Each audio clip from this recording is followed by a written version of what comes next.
నేను మేఘ్నా. బులెటిన్ లో ముందుగా హెడ్లైన్స్ చూద్దాం.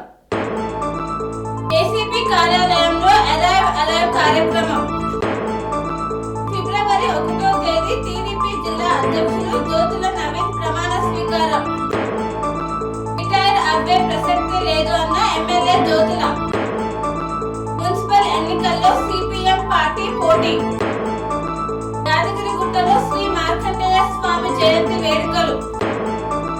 ఏపీహెచ్పీలో కంటి సంరక్షణ సంస్థ అవగాహన కార్యక్రమం. కార్పొరేటర్ బస్తీ బాట కార్యక్రమం. కేసీఆర్ పై ఫైర్ అయిన నర్సారెడ్డి. రాజకీయంగా దెబ్బతీయడానికే కల్లా రాజేష్ ను బలి చేశారు. ఎంఆర్పీఎస్ నేతృత్వంలో అఖిలపక్ష రౌండ్ టేబుల్ సమావేశం.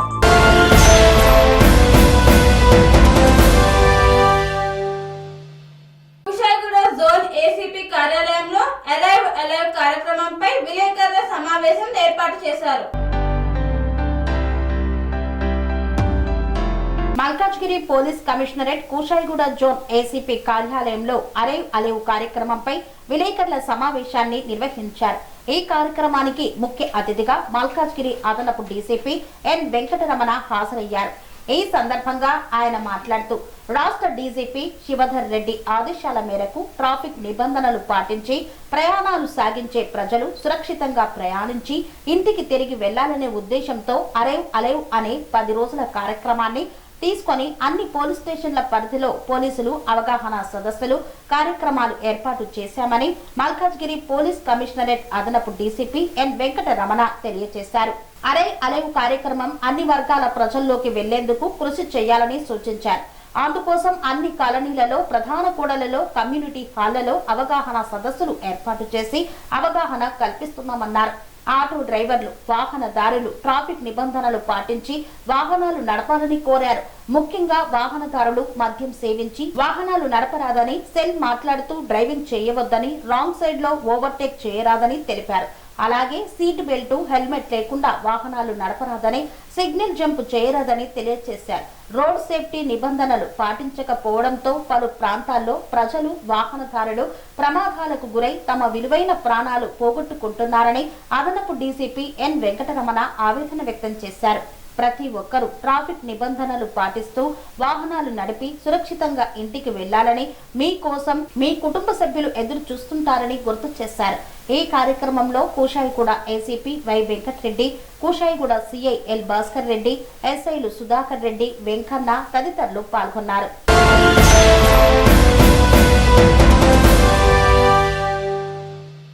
ఫిబ్రవరి 1వ తేదీ జిల్లా టీడీపీ అధ్యక్షులు జ్యోతుల నవీన్ ప్రమాణ స్వీకార మహోత్సవాన్ని విజయవంతం చేయాలన్న ఎమ్మెల్యే జ్యోతుల నెహ్రూ. కాకినాడ జిల్లా జగ్గంపేటలో ఫిబ్రవరి 1వ తేదీన కాకినాడలో జరిగే జిల్లా టీడీపీ అధ్యక్షులు జ్యోతుల నవీన్ ప్రమాణ స్వీకారోత్సవాన్ని విజయవంతం చేయాలని జగ్గంపేట శాసన సభ్యులు జ్యోతుల నెహ్రూ తెలిపారు. జగ్గంపేట టీడీపీ కార్యాలయంలో జగ్గంపేట మండల అధ్యక్షులు జీను మణిబాబు అధ్యక్షతన జరిగిన జగ్గంపేట నియోజకవర్గం టీడీపీ విస్తృత స్థాయి సమావేశంలో ముఖ్య అతిథులుగా ఎమ్మెల్యే జ్యోతుల నెహ్రూ, జిల్లా టీడీపీ అధ్యక్షులు జ్యోతుల నవీన్ పాల్గొన్నారు. ఈ సందర్భంగా జ్యోతుల నెహ్రూ మాట్లాడుతూ జిల్లా టీడీపీ అధ్యక్షుడిగా ఫిబ్రవరి 1వ తేదీన కాకినాడలో జ్యోతుల నవీన్ ప్రమాణ స్వీకారం నిర్వహిస్తున్నామని, ఈ కార్యక్రమానికి జగ్గంపేట నుండి వేలాది మోటార్ సైకిళ్లు, కార్లు, బస్సుల్లో ర్యాలీగా వెళ్లి కార్యక్రమాన్ని విజయవంతం చేయడానికి అందరూ కృషి చేయాలన్నారు. 5 సంవత్సరాల తర్వాత రాజకీయాలలో నేను రిటైర్ అవుదాం అనుకున్నాను, కానీ రిటైర్ అవ్వను. జగ్గంపేట నియోజకవర్గం నుండి నవీన్ పోటీ చేస్తాడు. నేను ఏదో ఒక నియోజకవర్గం నుండి ఎమ్మెల్యేగా పోటీ చేస్తానన్నారు.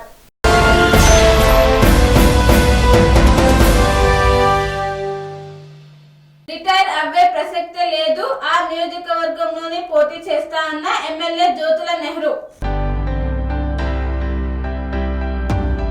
కాకినాడ జిల్లా జగ్గంపేట మండలం జగ్గంపేట గ్రామంలో స్థానిక రావులమ్మ నగర్లోని టీడీపీ కార్యాలయంలో జరిగిన విస్తృత స్థాయి సమావేశంలో జగ్గంపేట ఎమ్మెల్యే జ్యోతుల నెహ్రూ మాట్లాడుతూ 2029 ఎలక్షన్లో నేను పోటీ చేయనని, నాకు బదులుగా జ్యోతుల నవీన్ పోటీ చేస్తాడని, నేను ఇంకా రిటైర్ అవుతానని చాలా మంది అనుకుంటున్నారని, కానీ జగ్గంపేట నుండి జ్యోతుల నవీన్ పోటీ చేస్తాడన్నది వాస్తవం. కానీ నేను కూడా కాకినాడ జిల్లాలో ఏదో నియోజకవర్గంలో తప్పకుండా పోటీ చేస్తానని కార్యకర్తలకు ఆసక్తికరమైన వ్యాఖ్యలు చెప్పారు. చాలా మంది అనుకుంటున్నారు నేనేదో రిటైర్ అయిపోతానని చెప్పేసి. నేనేం రిటైర్ అవను. మళ్ళీ శాసనసభలో 2029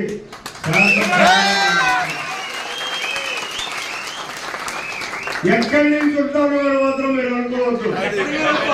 జగ్గంపేట నుంచి నవీన్ ఉంటాడు, నేను జిల్లాలో ఎక్కడో ఇక్కడికి ఉంటాను.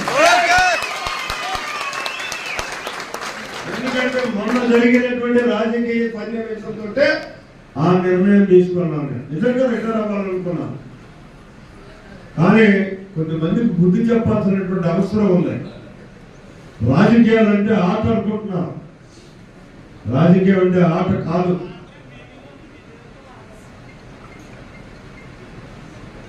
ఇంట్లో కూర్చొని బాకాలు కొట్టించుకొని రాజకీయం చేసేద్దామంటే సాగదు.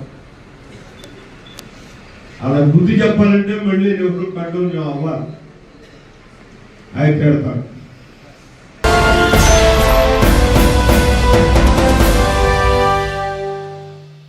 గజ్వేల్ ప్రజ్ఞాపూర్ మున్సిపల్ 2026 ఎన్నికల్లో సిపిఎం పార్టీ 5వ వార్డులో పోటీ చేస్తుందన్న జిల్లా కార్యదర్శి వర్గ సభ్యులు ఎల్లయ్య.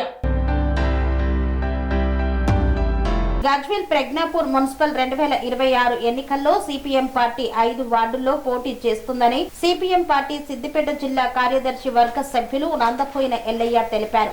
మొదటి దఫాగా 12వ వార్డు అభ్యర్థిగా బండ్ల స్వామిని ప్రకటించారు. సిపిఎం పార్టీ ఆధ్వర్యంలో గజ్వేల్ కార్యాలయంలో విలేకరుల సమావేశం నిర్వహించారు. ఈ సందర్భంగా ఆయన మాట్లాడుతూ సిపిఎం పార్టీగా ఇళ్ల స్థలాలు, సీసీ రోడ్లు, మున్సిపల్ అనేక రకాల సమస్యలపై ఉద్యమాలు నిర్వహించడం జరిగిందన్నారు. కార్మికులు, రైతులు, ఉద్యోగుల, మహిళల సమస్యలపై పోరాటాలు నిర్వహించడం జరుగుతుందని పేర్కొన్నారు. మల్లన్న సాగర్ భూ సేకరణ సమయంలో సిపిఎం పార్టీ తెలంగాణ రాష్ట్ర కార్యదర్శి 15 రోజుల పాటు గ్రామాలలో పర్యటించి ప్రజలను చైతన్యం చేశారన్నారు. 2013 భూసేకరణ చట్టం అమలు చేయాలని, నష్టపరిహారం పెంచాలని ఆందోళన చేశామన్నారు. సిపిఎం పార్టీ నాయకులు గ్రామాల ప్రజల కోసం 14 రోజుల పాటు జైలు శిక్ష అనుభవించారని, ముంపు గ్రామాల ప్రజలందరికీ ప్యాకేజీలు ఇవ్వాలని, ఉపాధి కల్పించాలని, ఇళ్లు, ఫ్లాట్లు రిజిస్ట్రేషన్లు చేయాలని అనేక దఫాలుగా ఉద్యమాలు నిర్వహించడం జరిగిందని గుర్తు చేశారు. ప్రజల తరపున పోరాడే సిపిఎం పార్టీని గెలిపించాలని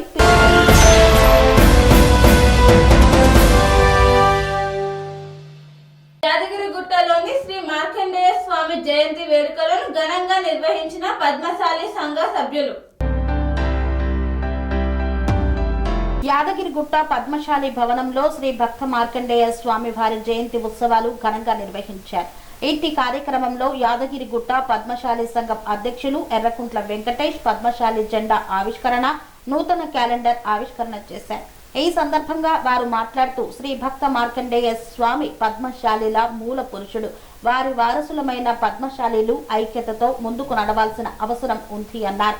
ప్రధాన కార్యదర్శి దీకొండ వెంకటేష్, కోశాధికారి మెరుగు మధుసూదన్, ఉపాధ్యక్షులు మండల శ్రీనివాస్, ఎర్రకుంట్ల చంద్రశేఖర్, సహాయ కార్యదర్శులు ఎక్కాలదేవి భాస్కర్, కుసుమ రాజు, అఖిల భారత పద్మశాలి అన్నసత్రం ప్రధాన కార్యదర్శి రచ్చ శ్రీనివాస్ తదితరులు పాల్గొన్నారు. మన కులదైవమైన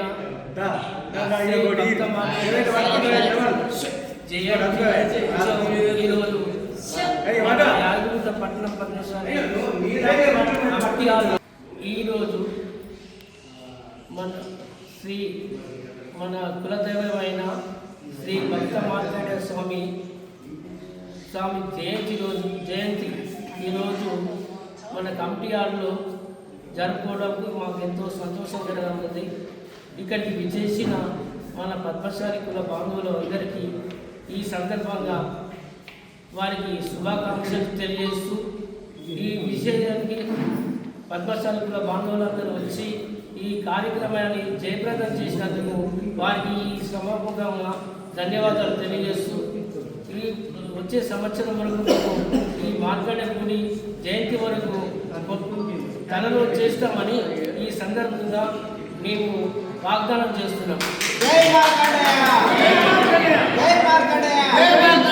పద్మశాలి ఐక్యత. మనము యాదగిరిగుట్ట పద్మశాలి కుల బాంధవులకు అందరికీ ఒక ముఖ్యమైన గడప ఏంటంటే ఈ గుడి నిర్మాణానికి తన వంతులు అందరూ సాయం చేసి దగ్గరుండి ఈ గుడిమానికి అందరూ సహకరించగలరని ఈ సందర్భంగా మన కుల బాంధవులకు అందరికీ ఈ సందర్భంగా తెలియజేస్తున్నాం. వారందరూ సహకారం మాకు ఎలవేళ ఇవ్వాలని ఈ సందర్భంగా వారిని మేము కోరుచున్నాం.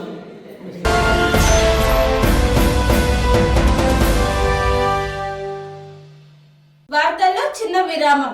సెరెనిటీ మోడల్ హై స్కూల్ విద్యార్థులకు అమ్మఒడి, సామాన్యులకు అందుబాటులో ఉన్న బడి సెరెనిటీ. మేడ్చల్ జిల్లాలో మేటిగా నిలిచి సాటిలేని ఫలితాలను సాధిస్తున్న నంబర్ 1 స్కూల్ సెరెనిటీ. మా ప్రత్యేకతలు ప్రతి విద్యార్థి పట్ల వ్యక్తిగత శ్రద్ధ, activity based learning and digital classrooms, computer lab, 100% ఫలితాలు, sports and cultural activities, yoga, abacus మరియు Vedic maths education. Please visit Serenity Model High School, Nagaram. Admissions are in progress. Call 04027146899 and 04027148699.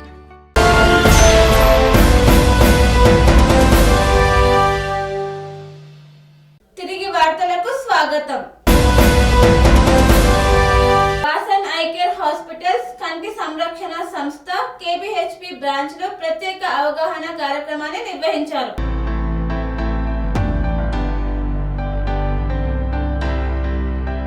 డ్రైవర్లలో మెరుగైన కంటి దృష్టి ద్వారా రోడ్డు భద్రతను పెంపొందించాలనే లక్ష్యంతో దేశంలో ప్రముఖ కంటి సంరక్షణ సంస్థ వాసన్ ఐ కేర్ హాస్పిటల్స్ ఆధ్వర్యంలో హైదరాబాద్ లోని KBHP బ్రాంచ్ లో ప్రత్యేక అవగాహన కార్యక్రమాన్ని నిర్వహించారు. ఈ సందర్భంగా ట్రాఫిక్ పోలీస్ అధికారి యాదయ్య డ్రైవర్ల కోసం రూపొందించిన డ్రైవర్ దృష్టి ప్రివిలేజ్ కార్డులను అధికారికంగా ప్రారంభించారు. డ్రైవింగ్ సమయంలో స్పష్టమైన కంటి దృష్టి అత్యంత కీలకమని, దృష్టి లోపాల వల్ల రోడ్డు ప్రమాదాల ముప్పు గణనీయంగా పెరుగుతుందని నిర్వాహకులు పేర్కొన్నారు. ఈ అవగాహన కార్యక్రమం జనవరి 11 నుండి ఫిబ్రవరి 11 వరకు నెల రోజుల పాటు కొనసాగుతుందన్నారు. ఈ సందర్భంగా భారీ వాహన డ్రైవర్లు, బస్సు, ఆటో, క్యాబ్ డ్రైవర్లకు ఉచిత కంటి పరీక్షలు నిర్వహించడంతో పాటు అవసరమైన వైద్య సలహాలు, కంటి ఆరోగ్యంపై అవగాహన కల్పించనున్నారు. వాసన్ ఐ కేర్ వైద్య బృందం మాట్లాడుతూ డ్రైవర్లు క్రమం తప్పకుండా కంటి పరీక్షలు చేయించుకోవడం వల్ల తమ భద్రతతో పాటు రహదారిపై ప్రయాణించే ఇతరుల ప్రాణాలను కూడా కాపాడగలరని తెలిపారు.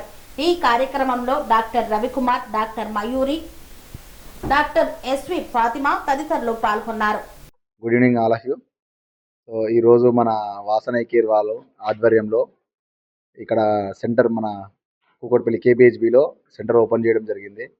సో వీరి యొక్క మంచి నిర్ణయం ఏంటంటే ఒక 1000 మెంబర్స్కి కాట్రాక్ట్ సర్జరీస్ అంటే హెవీ వెహికల్స్ నడిపేటటువంటి వారికి, auto drivers, truck drivers, bus drivers, lorry drivers అందరికీ. సో ఫస్ట్ 1000 మెంబర్స్కి ఫస్ట్ ఎవరైతే రిజిస్ట్రేషన్ చేసుకుంటారో వారు 1000 మెంబర్స్కి ఫ్రీ సర్జరీ, కాట్రాక్ట్ సర్జరీ చేయడం అనేది ఇది గుడ్ డిసిజన్ అండ్ చాలా మంచి నిర్ణయం and good job also, right. So ఇది ఆల్రెడీ 1000 మనకు ఒక 180 సిటీస్లలో, సో 1700 హాస్పిటల్స్లలో ఈ సెంటర్ అనేది ఈ ప్రోగ్రామ్ అనేది చేయడం జరుగుతుంది. సో దానిలో భాగంగానే ఇక్కడ మన KBHBలో ఇక్కడ నన్ను పిలిచారు చీఫ్ గెస్ట్గా. So I'm very proud of you.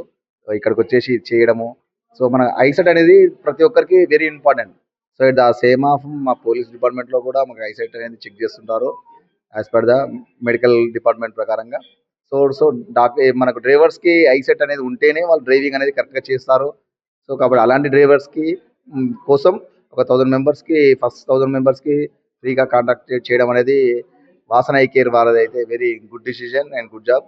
So I'm very appreciate for Vasan eye care. Ram Gopal Pet division లో కార్పొరేటర్ బస్తీ బాట కార్యక్రమాన్ని నిర్వహించారు. బస్తీబాట కార్యక్రమంలో భాగంగా రామ్ గోపాల్ పేట్ డివిజన్ ఓల్డ్ భోయగూడలోని బూత్ నెంబర్ 54, 55, 56 బూత్లలో పాదయాత్ర చేసిన కార్పొరేటర్ చీర సుచిత్ర శ్రీకాంత్ బస్తీలలో తిరిగి ప్రజలతో మాట్లాడి త్రాగునీటికి సమస్యలు మరియు ప్యాచ్ వర్క్ సమస్యలు, విద్యుత్ దీపాల సమస్యలను అడిగి తెలుసుకున్నారు. ఈ కార్యక్రమంలో BJP Telangana OBC Morcha vice president Cheera Satyanarayana మరియు సీనియర్ నాయకులు SR మల్లేష్, ఆకుల ప్రతాప్, ఆనంద్ వ్యాస్, పులి మదన్ తదితరులు పాల్గొన్నారు. ఫైర్ అయిన మాజీ ఎమ్మెల్యే తూముకుంట్ల నర్సారెడ్డి. మాజీ ముఖ్యమంత్రి కేసీఆర్ 3 సార్లు ఎమ్మెల్యేగా గెలిపించిన గజ్వేల్ అసెంబ్లీ ప్రజల సమస్యలను పట్టించుకోవడం లేదని, నెల జీతం మాత్రం తీసుకుంటూ కుంభకర్ణుడిలాగా ఫామ్ హౌస్ కే పరిమితమయ్యాడని గజ్వేల్ మాజీ ఎమ్మెల్యే తూముకుంట నర్సారెడ్డి తీవ్ర స్థాయిలో విమర్శిస్తూ కేసీఆర్ పై ఫైర్ అయ్యారు. తూప్రాన్లో ఆయన కార్యకర్తలతో కలిసి పలు మున్సిపల్ వార్డుల్లో ప్రచారం నిర్వహించారు. ఈ సందర్భంగా విలేకరుల సమావేశంలో మాట్లాడుతూ ఇక్కడ బీఆర్ఎస్ పార్టీ నాయకులకు కాంగ్రెస్ గురించి మాట్లాడే అర్హత లేదన్నారు. 2 ఏళ్ల కాలంలో ఏమి అభివృద్ధి పనులు చేశారో గజ్వేల్ నియోజకవర్గ ప్రజలకు సమాధానం చెప్పాలన్నారు. ప్రజలను కలవకుండా ఉన్న కేసీఆర్ కు ఎమ్మెల్యే పదవి ఎందుకు, జీతం ఎందుకని నర్సారెడ్డి ప్రశ్నించారు. సమావేశంలో భాస్కర్ రెడ్డి, రవీందర్ గుప్తా, మామిండ్ల కృష్ణ, నారాయణ గుప్తా తదితరులు పాల్గొన్నారు. నోటిఫికేషన్ వచ్చే లోపలనే ఫైనల్ చేసుకుంటాం. ఈ విధంగా తూప్రాన్ మున్సిపాలిటీలో కాంగ్రెస్ జెండా ఎగరేయాలనే ఆలోచనతో ఇవాళ ప్రచారం చేయడం జరిగింది. మీరు గమనించాలి, ఇప్పుడు ఎవరో రవీందర్ మాజీ మున్సిపల్ చైర్మన్ మాట్లాడతారు, ఇంకెవరో ప్రతాప్ రెడ్డి మాట్లాడతారు, ఇంకెవరో హరీష్ రావు మాట్లాడతారు. కానీ వాళ్ళందరితో మాకు సంబంధం లేదు. మీరు గమనించాలి, మన ఎమ్మెల్యే ఎవరు కేసీఆర్, వీళ్ళకు మాట్లాడే అర్హత కూడా లేదని నేను అంట. గజ్వేల్ మన తూప్రాన్ మున్సిపాలిటీ ఏదైనా మాట్లాడేది ఉంటే కేసీఆర్ గారు మాట్లాడాలి. ఆయన మా ఎమ్మెల్యే. హరీష్ రావు మాజీ మంత్రి, గజ్వేల్కు సంబంధం లేదు, ఆయనకున్నది కాన్స్టిట్యూన్సీ. మరి ప్రతాప్ రెడ్డి ఏందో మీకే తెలవాలి. మరి అంతమందిని పెట్టుకొని రవీందర్ రావును ఎందుకు ఇచ్చేసిరో అందరూ గమనించారు అనుకో. వాళ్ళు మా స్థాయి కాదు, ఈ ముగ్గురు కూడా మా స్థాయి. మేము కేసీఆర్తో నేను పోటీ చేసిన కేసీఆర్ సమాధానం చెప్పాలి దీనికన్నా. అది కూడా మీరు గమనించాలి. కాంగ్రెస్ ప్రభుత్వం వచ్చిన తర్వాత మేము 6 గ్యారెంటీలు అన్నాం. 6 గ్యారెంటీలలో 5 గ్యారెంటీలు ఇచ్చినాం. మాకు కూడా ఇంకా టైం ఉంది, ఇంకొక గ్యారెంటీ ఇవ్వాలి తప్పక, అది కూడా ఇచ్చే ప్రయత్నం చేస్తాం.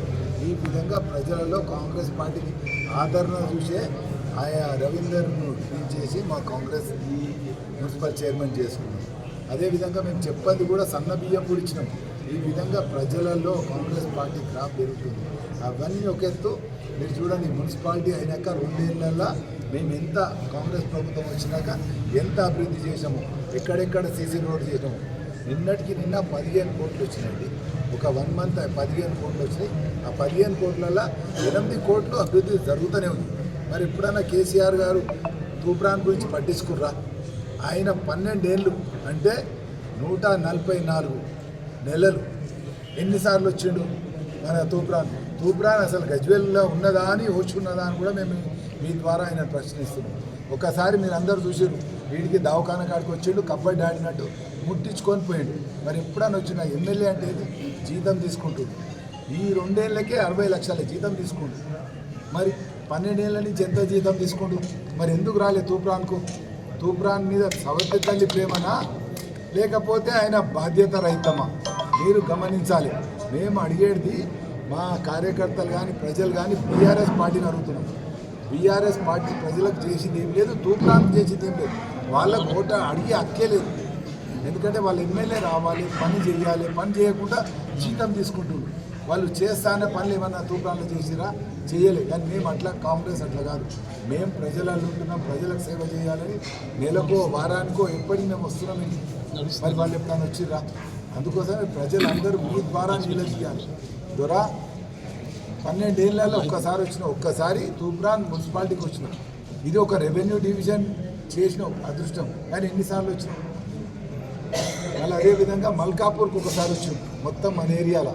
అంటే మీరు అర్థం చేసుకోవాలి, కేసీఆర్ గారికి తూప్రాన్ మీద ఎప్పుడు కూడా దృష్టి లేదు.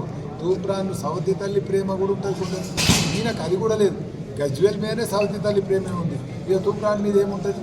మరి అసొంటి వ్యక్తి రేపు వచ్చి మాకు సమాధానం చెప్పాలి. ఈ 3 నాయకులు 5 నాయకులు కాదు. రేపు ఓటు అడగడానికి వస్తే ఇక్కడున్న ప్రజలు గమనించండి. తూప్రాన్ మేము ఇక్కడ పుట్టినాము, చేసినాము, గజ్వేల్లో పుట్టినాము, వరదల్లో పుట్టినాము. కానీ కేసీఆర్ ఇక్కడ వ్యక్తి కాదు. ఆయన ఎక్కడి నుంచో వచ్చాడు, మనం మర్చిపోయిండు. మనకు సేవ చేసుడు ఆయనకు చేత కాదు. ఆయన ఏదున్నా ఫామ్ హౌస్ ఎమ్మెల్యే. ఇప్పటికి కూడా మీ ద్వారా ఛాలెంజ్ చేస్తున్నాం. దమ్ముంటే రేపు తూప్రాన్ మున్సిపాలిటీ ఎలక్షన్స్ కన్నా ఒక్కసారి మా ముఖం చూపెట్టిపో, నువ్వు మా ఎమ్మెల్యే అయితే. అంటే మీరందరూ కూడా అర్థం చేసుకొని మనం ప్రజల్ని చైతన్యవంతం చేయాల్సిన అవసరం ఉంది. ఒక సర్పంచ్ అయితే ఆయనకు నెలకు 5,000 జీతం వస్తుంది. జీతం వచ్చినాక ప్రతి ఒక్కరు వచ్చి ఆయన క్వశ్చన్ చేస్తారు, నువ్వు జీతం తీసుకుంటున్నావు, మాకు పని చేయదు. మరి ఈయన మన ఎమ్మెల్యేగా ఉన్నాడు, అదృష్టం కొద్దీ 2 సార్లు ముఖ్యమంత్రి చేసారు మన గజ్వేలు. ఇప్పుడు ఒకసారి ప్రతిపక్ష నాయకుడు చేసారు, అయినా నువ్వు సేవ చేసేదానికి రావు. ఇప్పుడు కుంభకర్ణుడు 2 నెలలు 6 నెలలు 8 నెలలు అంటాడు, నువ్వు 2 నెలల నుంచి ఎక్కడ కూడా గజ్వేల్ ప్రాంతానికి రాలి. నీకు మాకు మేము మిమ్మల్ని అడుగుతాం, నీకు సమాధానం చెప్పాల్సిన అవసరం గజ్వేల్కు ఉన్నది. గజ్వేల్ ప్రజలకు నువ్వు చెప్పాలి. నిన్నేదో అసెంబ్లీకి రా లేకపోతే సిద్దిపేటలకు కాదు, మేము ఓటేసి నేను గెలిపించినందుకు నువ్వు నాకు జవాబుదారీతనం ఉండాలి. అందుకోసం మీ ద్వారా ప్రజలందరినీ కొడుతున్నాం. వాళ్ళు పదార్ వాళ్ళని ఒక అల్లగించి ఒక ఆయన అంటారు, మేము అలా లాంగ్వేజ్ పోను. మేము ఎందుకంటే చదువుకున్న వాళ్ళు, రవీందర్ ఏం చదివిందో, ప్రతాప్ రెడ్డి ఏం చదివిందో, హరీష్ రావు ఏం చదివిందో మాకు తెలియదు. రాజకీయంగా దెబ్బతీయడానికి కల్లా రాజేష్ ను బలి చేశారు అన్న మాజీ ఎమ్మెల్యే బొల్లం మల్లయ్య. సూర్యాపేట జిల్లా కోదాడలో మాజీ ఎమ్మెల్యే బొల్లం మల్లయ్య మాట్లాడుతూ, నన్ను రాజకీయంగా దెబ్బతీయడానికే కర్లా రాజేష్ ను బలి చేశారని ఆవేదన వ్యక్తం చేశారు. కోదాడ నియోజకవర్గంలో ఉత్తమ్ దంపతుల ఆదేశాలతోనే పోలీసులు దళిత యువకుడిని చిత్రహింసలకు గురి చేశారన్నారు. కర్లా రాజేష్ మరణం ముమ్మాటికి కోదాడ పోలీసుల హత్యాకాండనే అని మల్లయ్య యాదవ్ ఆరోపించారు. సీఎం రిలీఫ్ ఫండ్ కేసులో నా పేరు చెప్పాలని రాజేష్ ను కోదాడ పోలీస్ స్టేషన్ లో నిర్బంధించి హింసించారు. కోదాడలో ఎన్నో అక్రమాలు జరుగుతున్నా పట్టించుకోని ప్రభుత్వం ఒక పేద దళిత యువకుడిని లక్ష్యంగా చేసుకోవడం దుర్మార్గమని పేర్కొన్నారు. రాజేష్ మరణించి 60 రోజులు గడుస్తున్నా నిందితుడైన ఎస్ఐపై ఎలాంటి చర్యలు తీసుకోవడం లేదని, దీని వెనక మంత్రి ఉత్తమ్ దంపతుల హస్తం ఉంది అన్నారు. మందకృష్ణ మాదిగ నేతృత్వంలో కోదాడలో జరిగిన పోరాటానికి మా పూర్తి మద్దతు ఉంటుందని పేర్కొన్నారు. బహుజనుడిగా నన్ను దళిత బిడ్డలు మావాలనుకుని ప్రయాణం చెప్పించాడు. కానీ ఈరోజు మీతో నేను అడిగిస్తే ఇష్యూ డైవర్ట్ అవుతుంది.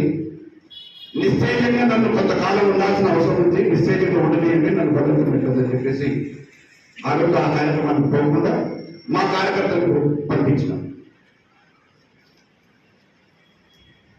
ఈ చీకటి ప్రజాస్వామ్యాన్ని పద్దలు కొట్టడానికి మా శక్తి సరిపోతే మందకృష్ణ ముందుండి నడిపించాలని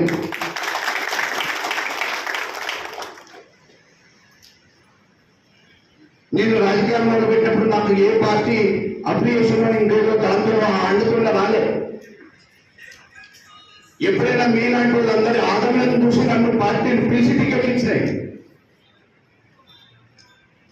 ఉత్తమ్ కుమార్ రెడ్డి 2009లో ఎన్నికకి పారిపోయిన ఉంచుదానికి, కానీ నేనున్నా ఇండిపెండెంట్ పోటీ చేసి వటవృక్షం అని చెప్పేసి కుటుంబుడు అని చెప్పి చెప్పుకున్న 6 సార్లు పోటీ చేశాను. కాదని సిట్టింగ్ ఎమ్మెల్యే కాదని నాకు అవకాశం చంద్రబాబు నాయుడు ఇచ్చిన టీడీపీ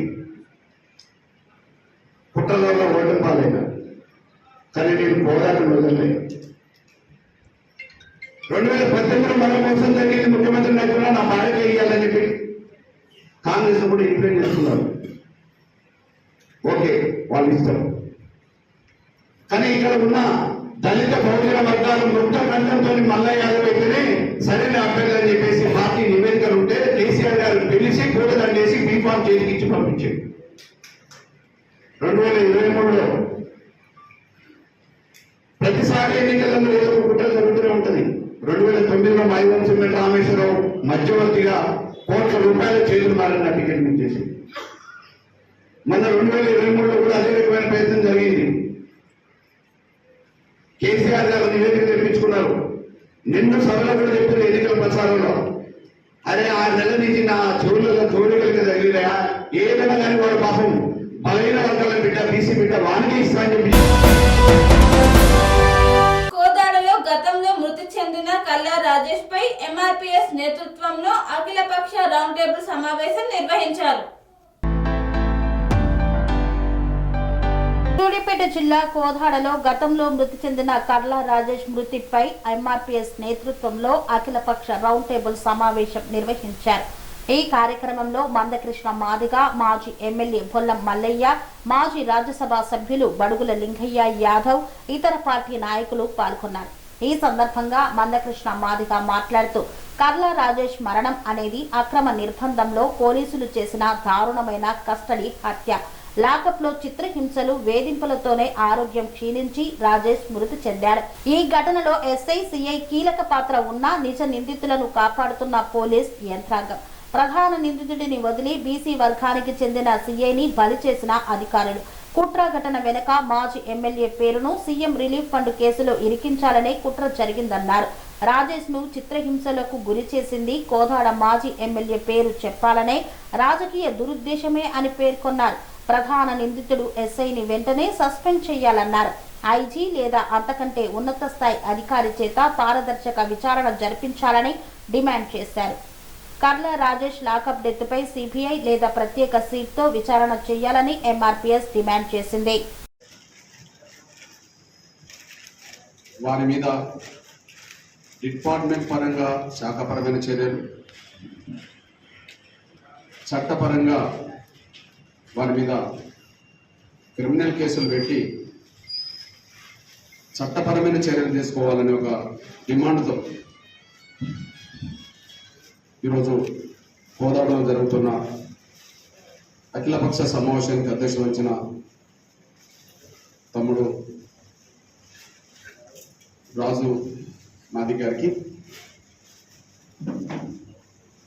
ఈ సమావేశంలో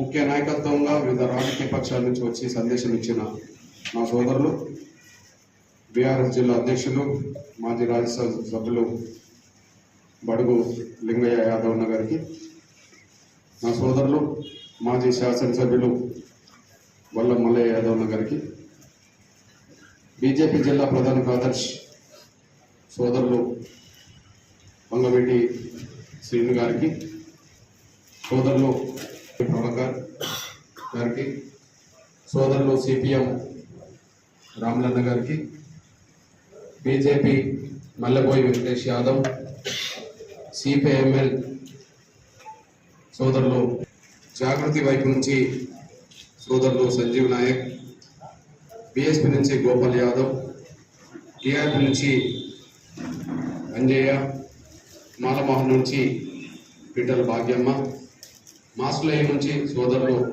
నరసన్న, ఇంకా మహిళా నాయకత్వం జ్యోతి దేవి, ఇంకా వివిధ రాజకీయ పక్షాలు అన్ని రాజకీయ పక్షాలు సంఘాల పక్షాలు పాల్గొన్న నా సోదరులందరికీ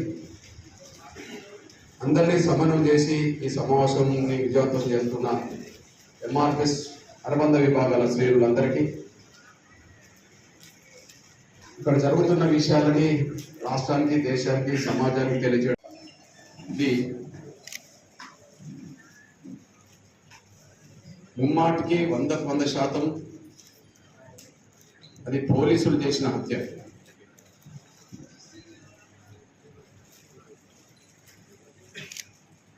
ఈ హత్యను కప్పిపుచ్చి అదే పోలీసులను కాపాడుతున్నది అధికార రాజకీయ పక్షం. అందులో స్థానిక శాసనసభ్యులు మొదటి వరుసలో ఉంటే, స్థానిక శాసనసభ్యుల వారి భర్త మంత్రి కూడా ఈ పోలీసులను కాపాడే దాంట్లో ఉన్నాడు అని స్పష్టంగా ఆధారాలు కనిపిస్తున్నాయి. ఇది పోలీసుల హత్య. రాజేష్ని దారుణంగా చిత్రహింసలు పెట్టి ఆయన చావు కారకులైన వాళ్ళను కాపాడుతున్నది అధికార పార్టీ. ఇందులో ఏమాత్రం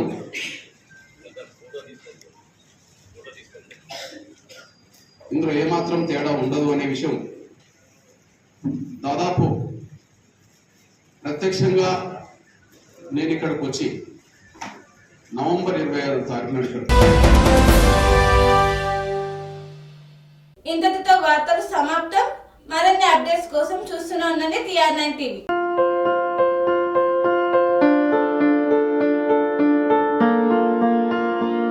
సంస్కృతి, సంప్రదాయం, ప్రేమ, ఆప్యాయత, రాజసం ఉట్టిపడే వేడుకలకు అనువైన ప్రదేశం MLN కన్వెన్షన్ హాల్. కని విని ఎరుగని రీతిలో జరిగే మీ ఇంటి కళ్యాణ వైభోగానికి అందమైన కళ్యాణ వేదిక MLN convention hall. MLN convention hall ప్రత్యేకతలు: సువిశాలమైన wedding halls, centralise AC banquet hall మరియు విశాలమైన డైనింగ్ హాల్. వధువరుల కోసం ప్రత్యేక AC మరియు నాన్ AC గదులు. నక్షత్రాల వెలుగులో పచ్చని పచ్చిక ఇకపై పార్టీల కోసం అనువైన గార్డెన్. MLN కన్వెన్షన్ లో CCTV పర్యవేక్షణతో పూర్తి భద్రత. 2000 వాహనాలు పార్కు చేసేందుకు సువిశాల పార్కింగ్ సౌకర్యం. మీ ఇంట జరిగే అన్ని శుభకార్యాలకు, పెళ్లి, reception, engagement, birthdays, get together, corporate events, ఏ ఇతర శుభకార్యాలకైనా అందమైన వేదిక MLN కన్వెన్షన్ హాల్. బుకింగ్ కోసం సంప్రదించండి 7550438888 మరియు 7550428888. మా అడ్రస్ చీర్యాల లక్ష్మీ నరసింహస్వామి దేవాలయం ప్రక్కన, near outer ring road, Keesara junction, Cheeryal గ్రామం, మేడ్చల్ జిల్లా.